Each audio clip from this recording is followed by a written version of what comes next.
श्रीलंका के डॉकयार्ड पर अब भारत का नियंत्रण, रणनीतिक और व्यापारिक रूप से महत्वपूर्ण है यह अधिग्रहण।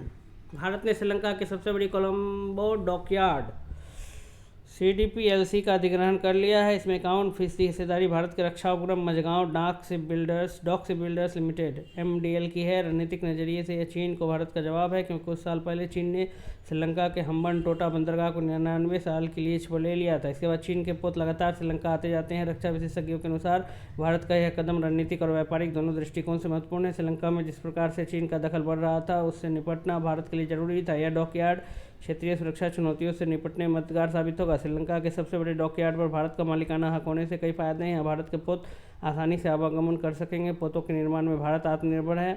MDL के पास लंबे समय तक के लिए ऑर्डर हैं, जिन्हें वो कोलंबो डॉकयार्ड में पूरा कर सकेगा। इससे भी बड़ी बात यह है कि हिंद महासागर में कोलंबो बंदरगाह के करीब स्थित यह डॉकयार्ड आपात स्थिति में भारतीय पोतों की मरम्मत और रखरखाव के लिए भी महत्वपूर्ण साबित होगा। इसके लिए भारतीय पोतों को सैकड़ों किलोमीटर दूर भारतीय समुद्र तट तक नहीं आना पड़ेगा। हाल ही में अधिग्रहण प्रक्रिया पूरी हुई। MDL और CDPLC के बीच में अधिग्रहण की प्रक्रिया हाल ही में पूरी हुई है। इसके लिए MDL ने 250 करोड़ रुपए की राशि चुकाई है। दरअसल पहले ये 51% शेयर जापान की कंपनी ओनोमिची डॉकयार्ड के पास थे। वर्ष 2024 से घाटे में चलने के बाद जापान ने इससे हाथ खींच लिए थे। श्रीलंका के लिए खुद को इसको चला पाना संभव नहीं हो रहा था। अब यह हिस्सेदारी भारत ने खरीद ली। हालांकि खबर यह है कि इस पर चीन की नज़र थी। सार्वजनिक उपकरण का पहला विदेशी अधिग्रहण।